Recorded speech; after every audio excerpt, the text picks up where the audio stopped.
ان کی مسز خوش دلی سے اسے ملنے کے لیے آگے ہوئی، ترکوں کے مخصوص انداز میں باری باری گال ملا کر چوما اور الگ ہو گئیں۔ وہ قد میں حیا سے کافی چھوٹی تھیں۔ تم پہلے کال کر دیتی تو ہم جلدی آ جاتے اور کوئی مسئلہ تو نہیں ہوا۔ اس سے الگ ہو کر وہ افسوس سے کہنے لگی، میں سونا ہوں، یہ میری بیٹی پنار ہے اور یہ فاتح ہمارے ساتھ کام کرتا ہے۔ میرا بیٹا گوخان آج کل انقرہ گیا ہوا ہے، ورنہ اس سے بھی ملاقات ہو جاتی۔ میں حیا ہوں۔ اس کی سمجھ میں نہیں آ رہا تھا کہ مزید کیا کہے۔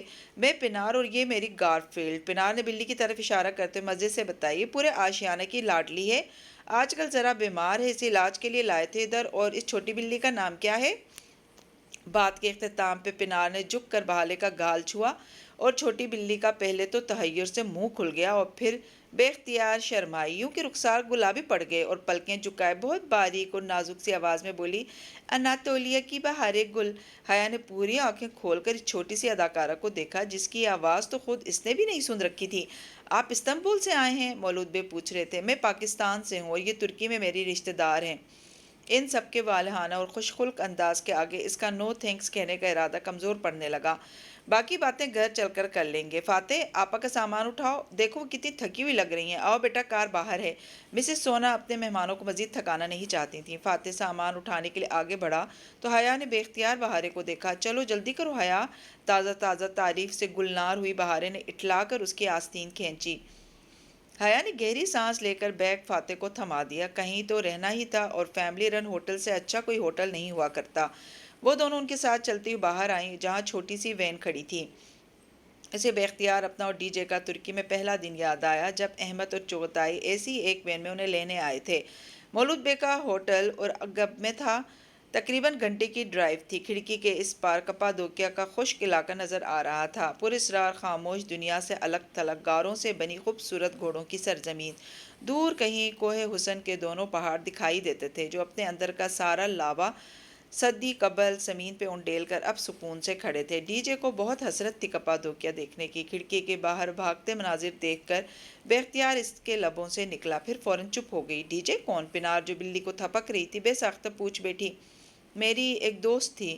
اس کے جواب میں بہارے نے آہستگی سے اضافہ کیا، مر گئی ہے۔ اوہ! پنار نے اسے تعصب سے دیکھا۔ جب تمہاری بلی مر جائے گی تو وہ ڈی جے کے پاس چلی جائے گی۔ چند لمحوں بعد بہارے نے بہت سمجھداری سے پنار کی معلومات میں مزید اضافہ کرنا چاہا۔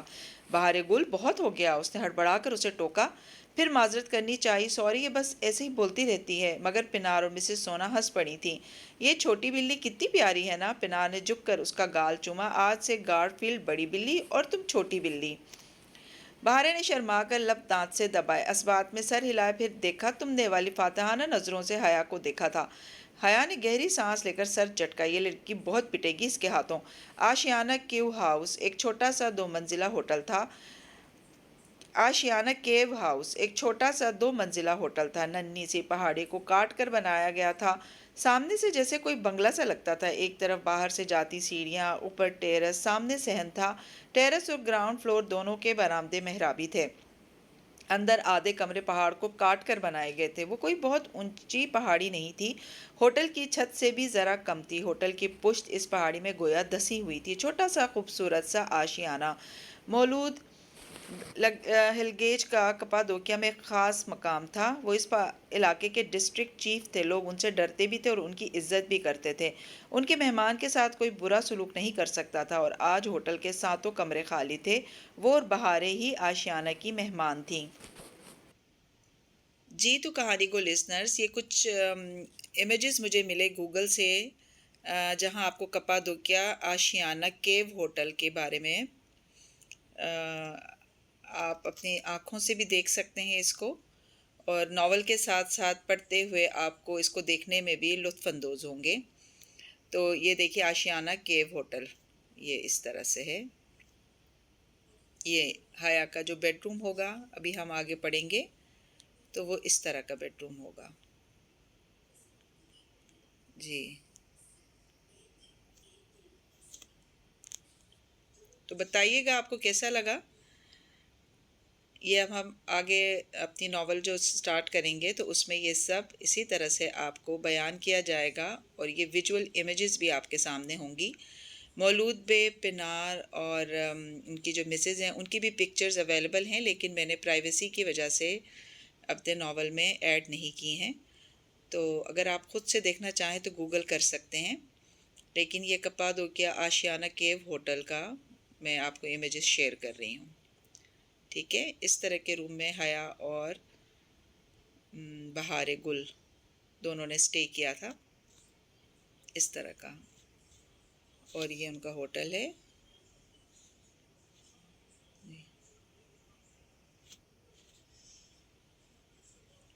یہ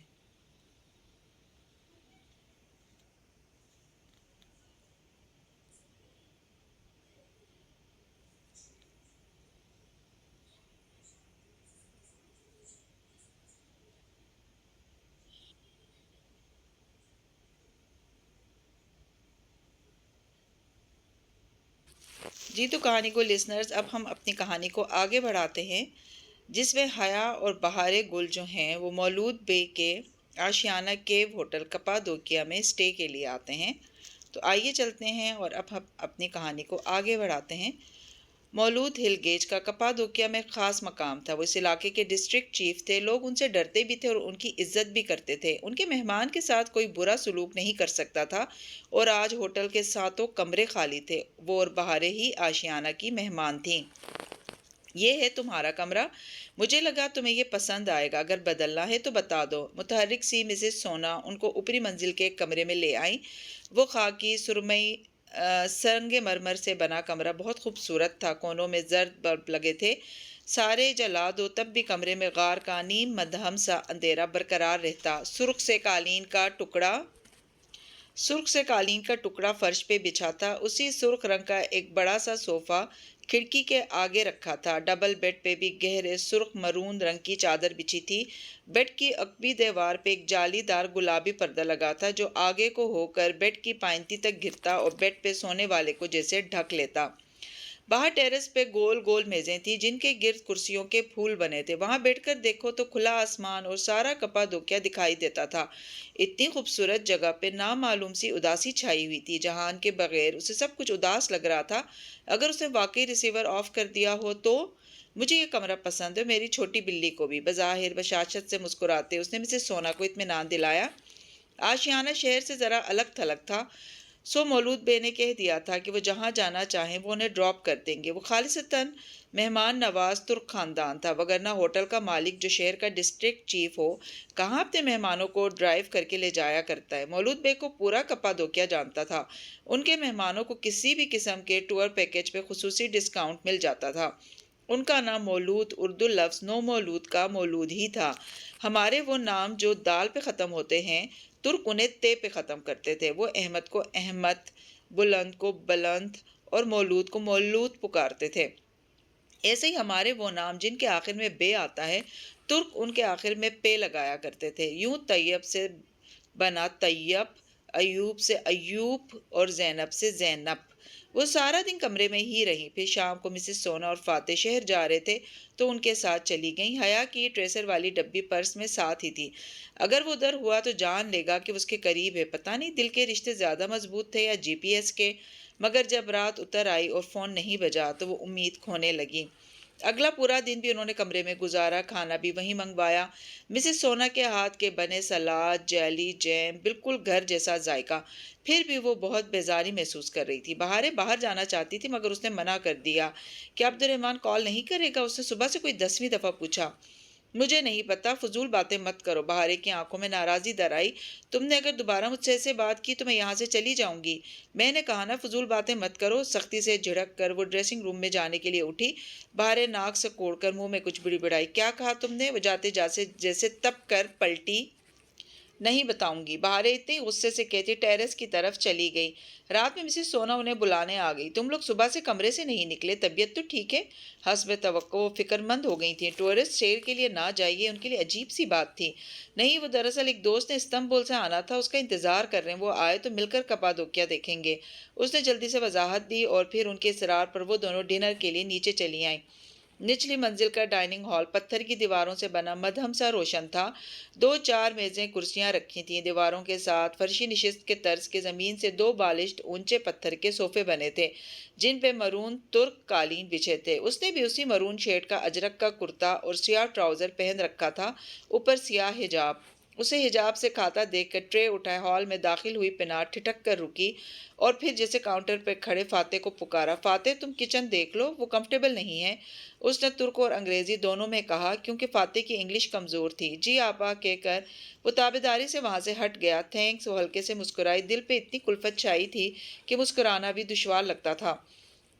کھانے کے بعد وہ دونوں آگے پیچھے سیڑھیاں چڑھتی اوپر آ گئیں۔ اس کے پیر میں درد تھا اس لیے وہ آتے ہی بستر پہ لیٹ گئی اور پیچھے دیوار سے لٹکتا جالی دار پردہ اپنی پائنتی تک پھیلا دیا۔ اب چت لیٹے اسے چھت گلابی جالی کے پار دکھائی دے رہی تھی۔ حیا کیا تم مجھ سے ناراض ہو؟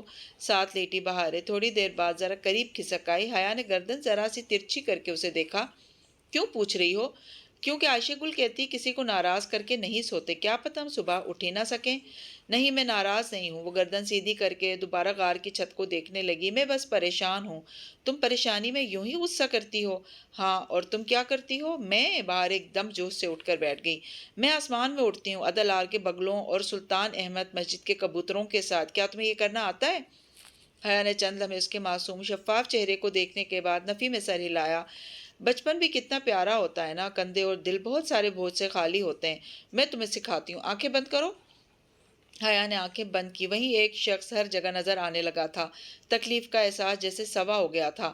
اب تم آہستہ آہستہ ہوا میں اڑ رہی ہو، اوپر، بہت اوپر، دیکھو تم اڑ رہی ہو۔ ساتھ ہی وہ دبے قدموں بستر سے اتری۔ حیا نے پلکوں کی جھری سے دیکھا، وہ احتیاط سے بلی کی چال چلتی سوئچ بورڈ تک گئی اور پنکھا فل چلا دیا اور پھر اسی طرف واپس آ گئی۔ دیکھو اب تم اوپر ہوا میں اڑ رہی ہو، دیکھو ہوا چل رہی ہے، آنکھیں مت کھولنا ورنہ نیچے گر جاؤ گی۔ اس نے بند آنکھوں سے اسبات میں سر ہلایا۔ اگر زندگی کا وہ فیض کوئی خواب تو واقعی وہ نیچے گرنے کے خوف سے آنکھیں کھولنا نہیں چاہتی تھی، مگر حقیقت تو ہمیشہ نیچے گرا دیا کرتی ہے۔ اس نے ایک دم سے آنکھیں کھول دیں۔ ہاں، یہ کیا کیا؟ دیکھا، نیچے گر گئیں۔ بہارے نے بوکھلا کر احتجاج کیا، پھر پھرتی سے اٹھ کر پنکھا بند کیا۔ ہوا سے گلابی پردہ پھڑپھڑانے لگا تھا۔ اللہ تمہیں سمجھے، وہ خفگی سے کہتی واپس آ کر لیٹ گئی۔ کیا تم نے نماز پڑھی؟ وہ نماز پڑھنے کے لیے اٹھنے لگی تو بہارے سے پوچھا۔ بہارے نے جٹ خود پہ بیڈ کور تان لیا۔ ہاں میں ابھی پڑھتی ہوں۔ اوہ میری آنکھیں بند ہو رہی ہیں، کھل ہی نہیں رہی۔ اوہ، اور پھر وہ لمحے بھر میں ہوش و خود سے بیگانہ سو چکی تھی۔ حیا سر جھٹک کر رہ گئی، پھر وضو کرنے اٹھی تو فون بجنے لگا۔ روہیل کالنگ۔ اس نے کال پک کی۔ کب آ رہی ہو تم واپس؟ یہ مت کہنا کہ تم مجھے مس کر رہے ہو، وہ کھڑکی کے آگے رکھے صوفے پہ بیٹھی مسکرا کر فون کان سے لگائے کہہ رہی تھی۔ وہ تو خیر نہیں کر رہا، مگر ابا چاہتے ہیں کہ میری شادی اناؤنس کریں، ایک ولیمہ ریسیپشن دے کر، لیکن جب تم آؤ اور جہان آؤ گے تبھی فنکشن ہو پائے گا۔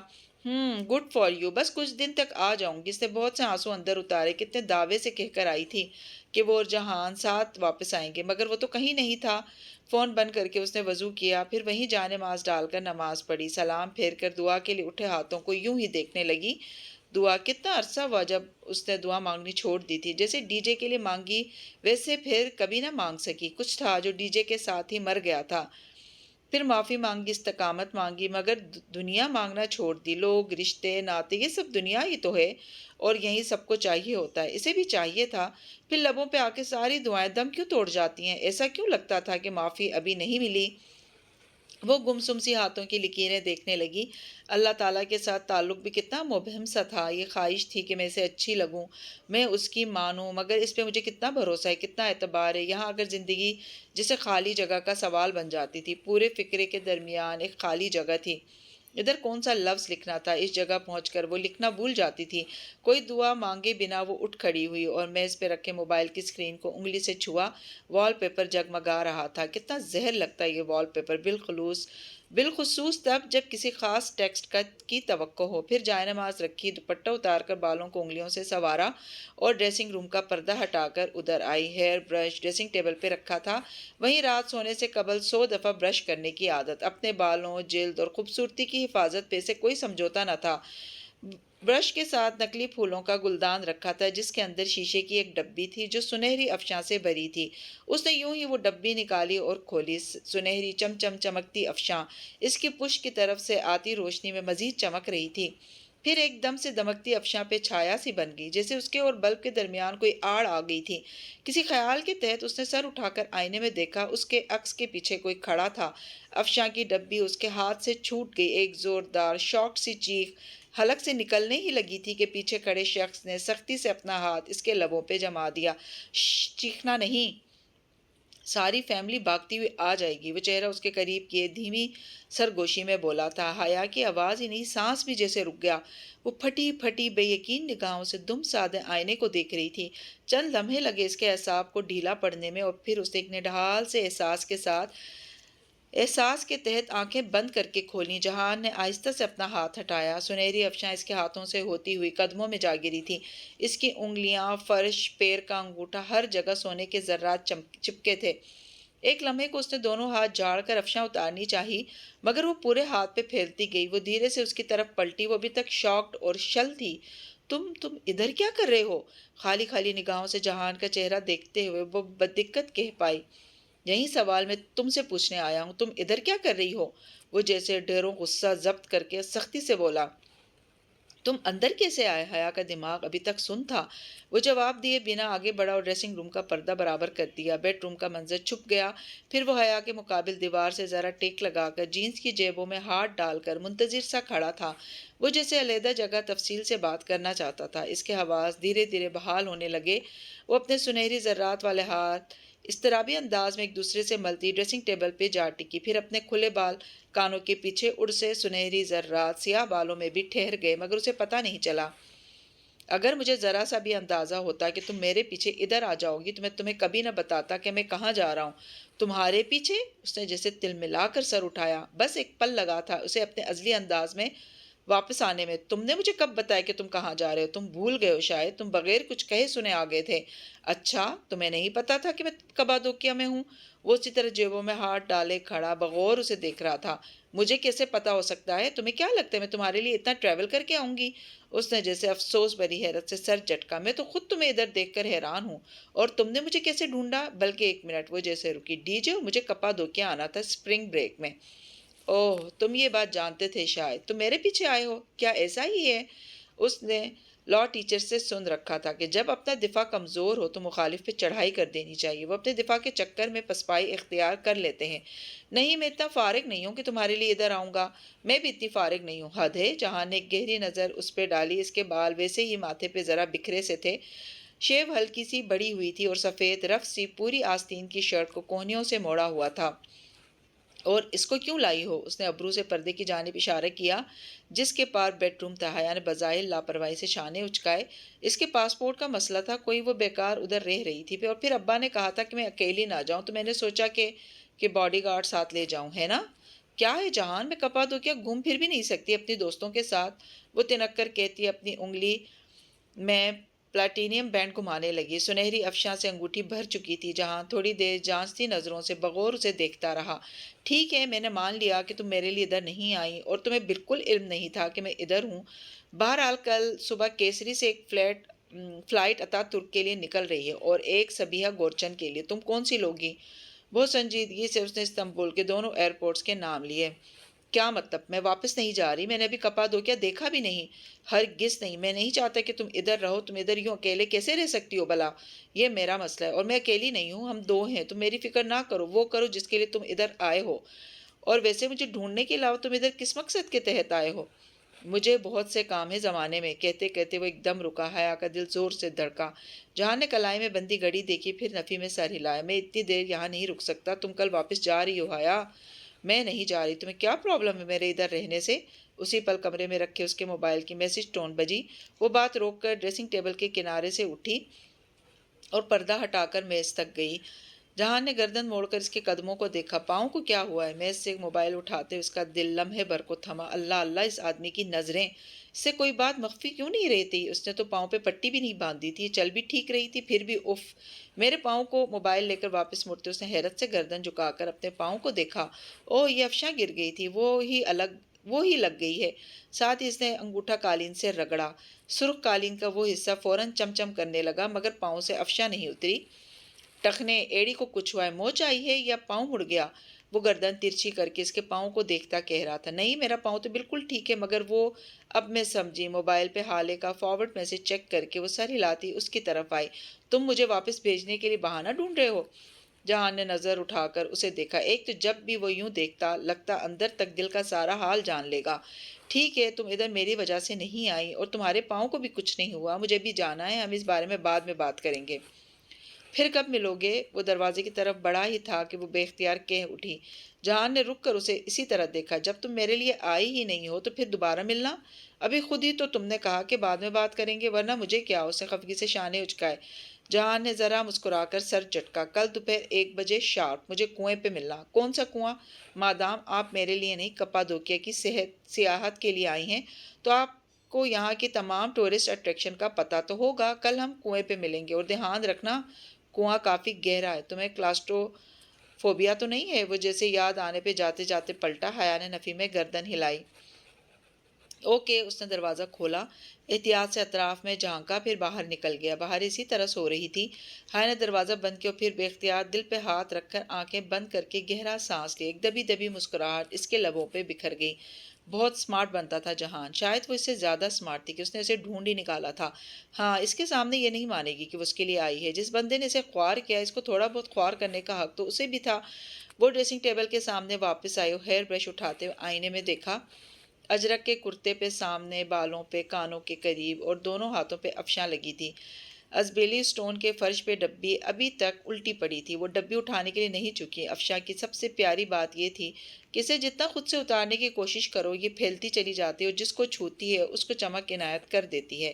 دوپہر 1 بجے شارپ، اس نے زیر لب مسکراتے اپنے عکس کو دیکھتے برش بالوں میں اوپر نیچے چلانا شروع کیا۔ ابھی اسے 100 دفعہ برش کرنا تھا۔ صبح آشیانہ کے اطراف کے پہاڑوں پہ بہت سہانی اتری تھی۔ کپادوکیا کو جیسے اس کا حسن واپس مل گیا تھا۔ اس نے بہارے کو تیار ہونے کو کہا، پھر مزید کچھ نہیں بتایا۔ بہارے بھی بال بنا رہی تھی۔ اسے وہاں چھوڑ کر اپنے عبایا اور سکارف کو پن لگاتے ہوئے نیچے آئی۔ آج اس کا موڈ بہت خوشگوار تھا۔ فاتح استقبالیہ کاؤنٹر پہ تھا۔ وہ لابی بھی چھوٹے سے پتھریلے کمرے کی مانند بنی تھی، غاروں میں غار۔ صبح بخیر آپا۔ جلدی سے سب کام چھوڑ کر اس کی طرف متوجہ ہوا۔ شکریہ فاتح۔ وہ اس کے سامنے آ کھڑی ہوئی۔ ایک بات پوچھنی تھی، یہاں آس پاس کوئی کنواں ہے؟ کنواں؟ فاتح نے اچنبے سے دہرایا۔ پتہ نہیں، کنویں ہیں بہت سے، مگر آپ کس کنویں کی بات کر رہی ہیں؟ کوئی ایسا کنواں جو ٹورسٹ اٹریکشن ہو اور بہت گہرا ہو۔ فاتح کو بات سمجھانے کے لیے اسے آہستہ سے الفاظ دہرانے پڑ رہے تھے۔ فاتح نے تذبذب سے نفی میں سر ہلایا۔ نہیں آپا، میں ایسے کنویں کو نہیں جانتا۔ ویران کنویں مل جائیں گے، مگر سیاحتی مرکز مشکل ہے۔ سوچو فاتح، کوئی بہت گہرا کنواں ہوگا، ادھر سوچو نا۔ اس کے دل میں بے چینی سی انگڑائی لینے لگی۔ اللہ سمجھے جہان سکندر کو کبھی انسانوں کی زبان میں بات نہیں کرے گا۔ پھر ایک پہیلی، مجھے واقعی کسی گہرے کنویں کا نہیں پتا۔ وہ ذرا دیر کو رکا۔ آپ گہرے کنویں کا تو نہیں پوچھ رہی ہیں؟ تو اتنی دیر سے میں اور کیا پوچھ رہی ہوں فاتح؟ نہیں نہیں، آپ کسی کنویں کا پوچھ رہی ہیں، اصلی کنویں کا جو گہرا ہو، یا آپ گہرے کنویں کا پوچھ رہی ہیں؟ دونوں میں کیا فرق ہے؟ اس نے سوالیہ ابرو اٹھائی، شاید وہ کسی منزل کے قریب تھی۔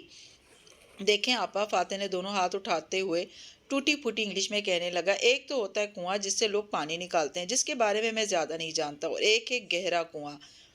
وہ کنواں نہیں ہے، وہ یلنار شہری ہے۔ یلنار شہری مطلب؟ اس نے ناسمجھی سے پوچھا۔ فاتح نے بے بسی سے اسے دیکھا اور نفی میں سر ہلایا۔ اسی پل مسز سونا لانڈری باسکٹ اٹھائے وہاں داخل ہوئیں۔ فاتح نے فوراً انہیں پکارا، سونا خانم، یلتار شہری کو انگلش میں کیا کہیں گے؟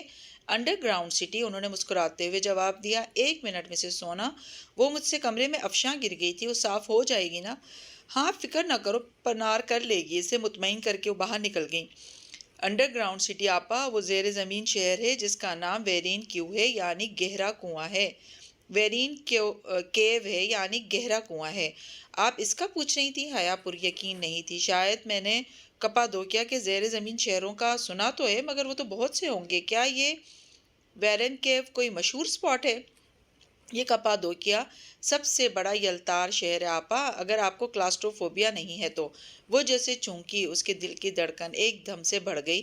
نہیں، اور ہاں، مجھے یہیں جانا ہے، بالکل یہیں جگہ ہے۔ وہ جیسے پرجوش ہو گئی۔ پھر آپ پنار کے ساتھ چلی جائیں، وہ آج شہر جا رہی ہے گارڈ فیل کی دوا لینے۔ ٹھیک ہے۔ وہ ایک دم سے اتنی خوش ہوئی کہ اس کی آنکھیں چمکنے لگیں۔ فاتح نے ذرا اچنبے سے اسے مڑ کر جاتے دیکھا۔ آشیانہ کی کسی مہمان کو اس نے کلاسٹروفوبیا نہ ہونے پہ اتنا پرجوش ہوتے ہوئے پہلی بار دیکھا تھا۔ ترکی کے صوبہ نوشہر کا وہی معنی تھا جو پاکستان کے شہر نوشہرہ کا ہے۔ ویرین کیو یہاں کا سب سے بڑا زیر زمین شہر تھا۔ ایسے سینکڑوں شہر کپادوکیا میں موجود تھے جو کم سے کم بھی 2 منزلہ تھے، جسے تہ خانے ہی تہ خانے ہوں۔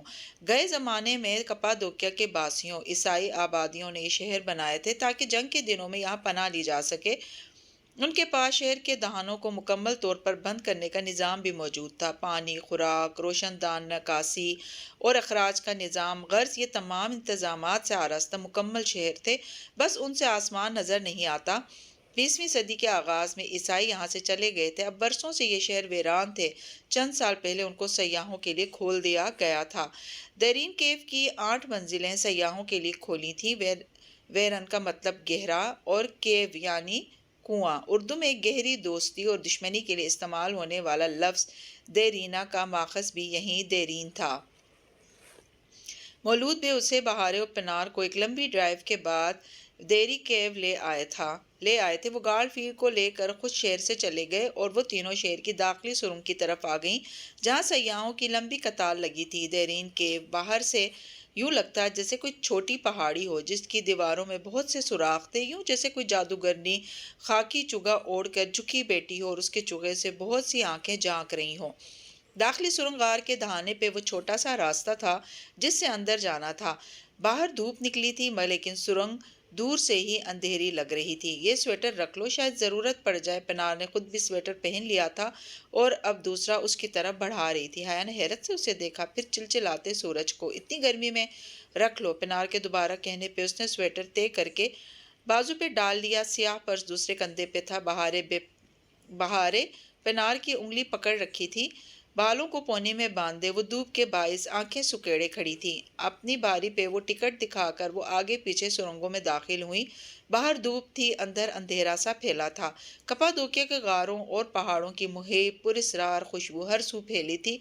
گائیڈ ان سب کی رہنمائی کرتا جا رہا تھا۔ رش کافی تھا اور راہداری تنگ، بعض جگہ اتنی تنگ ہوتی کہ دونوں کندھے اطراف کی دیوار سے ٹکراتے اور بعض جگہ گردن جھکا کر آگے ہونا پڑتا۔ چند راہداریاں اور سیڑھیاں گزر کر وہ سب سیاح ایک بڑے کمرے میں جمع تھے جہاں شور سا مچا تھا۔ سیاحوں کے سوال اور اونچی آواز میں بولتا گائیڈ عجیب مچھلی بازار سا بنا ہوا تھا۔ وہ بور ہونے لگی۔ جہان کا کوئی اتا پتہ نہیں تھا اور فی الوقت اسے یہ جاننے میں دلچسپی نہیں تھی کہ شہر کا روشن دان اور پانی کس طرح کام کرتا تھا۔ سو وہ پنار کی طرف مڑی۔ تم بہارے کا خیال رکھنا، میں بس آ رہی ہوں۔ تم کہاں جا رہی ہو؟ بہارے پریشانی سے کہہ اٹھی۔ میں اپنے طور پہ اندر سے یہ شہر دیکھنا چاہتی ہوں۔ تم پنار کو تنگ تو نہیں کرو گی؟ بہارے نے نفی میں سر ہلا دیا مگر وہ اس کے جانے پہ خوش نہیں تھی۔ تم جاؤ، میں چھوٹی بلی کا خیال رکھوں گی۔ وہ اس کمرے سے آگے کھسک آئی۔ کمرے ہی کمرے، راہداریاں، محرابی چوکھٹیں، جیسے دی ممی کا سیٹ ہو۔ دیواروں پہ دور دور شعلوں کی مانند بلب لگے تھے جو اندھیر گلیوں کو مدھم زرد روشنی بخش رہے تھے، پراسرار مگر خوبصورت۔ وہ سیاحوں کے جمگھٹوں سے ذرا آگے ہوئی تو ٹھنڈ کا احساس ہوا۔ پنار ٹھیک کہتی تھی۔ اس نے گرے سویٹر عبایا کے اوپر پہن لیا اور بٹن سامنے سے کھولے رہنے دیے۔ وہاں آس پاس کوئی نہ تھا اور گھٹن والی جگہ تھی، سو نقاب تھوڑی تک نیچے کر دیا۔ وہ یوں ہی طویل راہداری سے گزرتی جا رہی تھی کہ دفعتاً حیا، کسی نے اس کے کندھوں کو ذرا سا چھوا تو وہ ڈر کر 2 قدم پیچھے ہٹتے ہوئے مڑی۔ سانس لمحے بھر کو رکا، پھر بحال ہو گیا۔ بس ڈر گئیں؟ خاکی پینٹ، بھورے آدھی آستین کی ٹی شرٹ، کندھے پہ بھورا دستی بیگ اور سر پہ سیاہ پی کیپ، وہ پینٹ کی جیبوں میں ہاتھ ڈالے بہت سنجیدگی سے اسے دیکھ رہا تھا۔ وہ لمحے بھر کو تو کچھ کہہ نہیں پائی۔ ہائے، اتنی جلدی ڈر گئی؟ اور کل مجھے کسی نے کہا تھا کہ وہ اکیلے کپادوکیا میں رہ سکتی ہے۔ چونکہ ابھی وہ گزشتہ رات کی طرح نہیں ڈری تھی، سو لمحے بھر بعد وہ خود کو سنبھال چکی تھی۔ کل کسی نے یہ بھی کہا تھا کہ وہ اکیلی نہیں ہے۔ اوہ، تمہارا باڈی گارڈ تو بھول ہی گیا تھا۔ ابھی کدھر ہے وہ؟ وہ دونوں نیم روشن راہداری کے وسط آمنے سامنے کھڑے تھے۔ میں مان ہی نہیں سکتی کہ تمہیں معلوم ہی نہیں ہے وہ کہاں ہے۔ جہان ایک نظر اس پہ ڈال کر دائیں طرف کمرے میں داخل ہو گیا۔ وہ اس کے پیچھے چلی آئی اور وہ ایک بڑا سا کمرہ تھا۔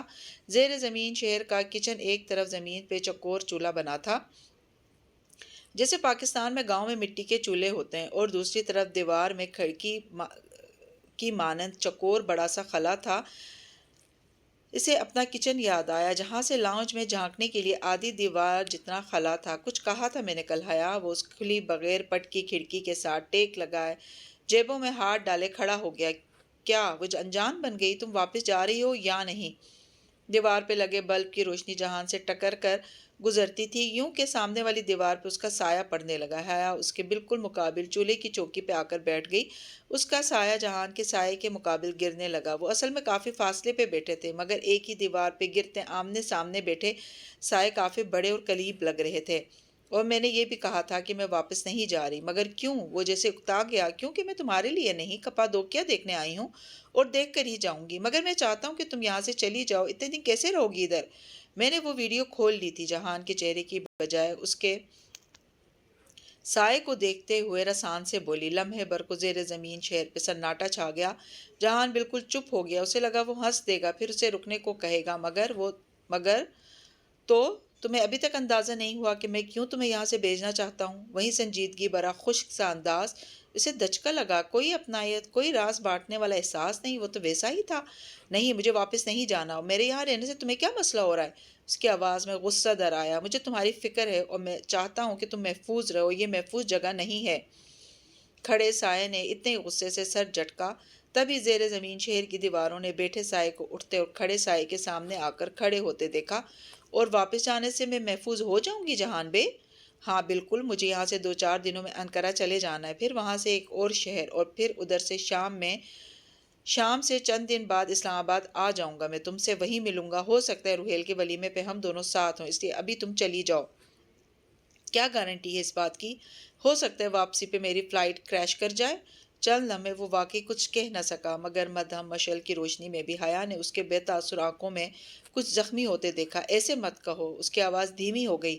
نہیں جہان بے، مجھے بولنے دو۔ کیا گارنٹی ہے کہ میں وہاں محفوظ رہوں گی؟ ہو سکتا ہے کہ کوئی پرانا دشمن مجھے گاڑی تلے کچل دے۔ حیا میں ہو سکتا ہے یہ ہمارا آخری سفر ہو۔ ہو سکتا ہے یہ ہمارا آخری سفر ہو۔ کیا تب بھی تم اسے میرے ساتھ نہیں کرنا چاہو گے؟ اس کی آواز دیرین کیو کی دیوار سے ٹکرا کر پلٹ رہی تھی، مگر اب اس میں آنسو بھی شامل تھے۔ میں صرف تمہیں محفوظ دیکھنا چاہتا ہوں حیا، وہ جیسے بے بسی سے بولا تھا۔ اور تم خود؟ میرا کیا ہے؟ میرے لیے رونے والا کوئی نہیں ہوگا، مگر مجھے تمہاری فکر ہے، اسی لیے میں چاہتا ہوں کہ تم یہ چاہتے ہو، تم وہ چاہتے ہو۔ تم ہر وقت صرف اپنا کیوں سوچتے ہو جہان؟ تم ہر چیز پلان کر کے کیوں رہنا چاہتے ہو؟ تم ہر وقت دوسروں کو کیوں آزماتے رہنا چاہتے ہو؟ حیا اسے جیسے دکھ پہنچا تھا۔ وقت پیچھے چلا گیا تھا۔ وہ اس کا جنجر بریڈ ہاؤس توڑ چکا تھا اور وہ اس پہ چلا رہی تھی۔ نہیں، بولنے دو، آج مجھے بولنے دو۔ جتنا تم نے مجھے آزمایا، اس سے آدھے بھی میں تمہیں آزماتی نا تو تم بہت مشکل میں پڑ جاتے۔ وہ غصے میں بلند آواز میں بول رہی تھی۔ دیوار پر گرتے سائے اصل سے زیادہ قریب کھڑے تھے۔ تم یہ سمجھتے ہو کہ ہر دفعہ چیزیں تم پلان کرو گے اور سب تمہاری مرضی کے مطابق ہو جائے گا، پھر بعد میں لوگ تمہاری باتوں کے دوسرے مطلب ڈھونڈتے پھریں، اور اس دوران کسی کا دل کتنا ٹوٹے تمہیں کب پرواہ ہوتی ہے؟ تم دوسروں کا کبھی نہیں سوچتے، مگر ہر دفعہ ایسا نہیں ہو سکتا۔ ہر دفعہ دوسرے تمہاری طرف کی کہانی نہیں سمجھ لیں گے۔ یہ کر لو تو وہ ہو جائے گا، وہ کر لو تو یہ ہو جائے گا۔ میں مزید تمہارے ان پلان کے مطابق نہیں چل سکتی۔ بولتے بولتے اس کا سانس پھولنے لگا۔ جہان نے ہاتھ جیبوں سے نکال کر سینے پہ لپیٹ لیے اور دائیں جوگر سے زمین کو کھرچتا وہ سپاٹ چہرے کے ساتھ سن رہا تھا۔ اور بھی جو کچھ اندر بھرا ہے میرے خلاف وہ بھی کہہ دو۔ میرے اندر جو بھی بھرا ہے تمہیں پرواہ نہیں ہے۔ تم مجھ سے میرے برقعے پہ بحث کر کے چپ چاپ چلے آئے۔ اگر تمہیں میرے برقعے سے مسئلہ نہیں تھا تو پھر تم نے ایک دفعہ بھی کوئی امید، کوئی وضاحت کیوں نہیں دی؟ کیا یہ مناسب تھا کہ مجھے تم یوں چھوڑ کر آتے اور سارے خاندان میں میرا تماشا بنتا؟ تم ہر دفعہ یہ سمجھتے ہو کہ بعد میں تم دوسرے کو منا لو گے۔ منا لینے سے دل پہ لگے زخم مٹ جاتے ہیں۔ سخت لکڑی پہ بھی کلہاڑی کی ایک ضرب لگاؤ تو ساری عمر کے لیے نشان رہ جاتا ہے۔ میں تو پھر انسان ہوں۔ کیا تم ساری زندگی یہی کرتے رہو گے؟ اس کی آواز درد سے پھٹنے لگی۔ جہان کا بے تاثر سپاٹ ہوتا چہرہ دیکھ کر اسے اور بھی غصہ چڑھنے لگا۔ جب سے وہ غصے سے بولنے لگی تھی تب سے اس کا چہرہ بے تاثر پڑ گیا تھا۔ اور اگر مجھے کوئی کچل دے تو پھر کس کو وضاحتیں دینے آؤ گے؟ مگر تم نہیں سمجھو گے۔ وہ بے بسی سے کہہ کے کہتی پلٹی اور تیز تیز قدموں سے چلتی باہر نکلی۔ پھولا تنفس اور آنکھوں میں جمع آنسو، اذیت ہی اذیت تھی۔ وہ بھی کس کو سمجھا رہی تھی؟ وہ پرواہ ہی کہاں کرتا تھا؟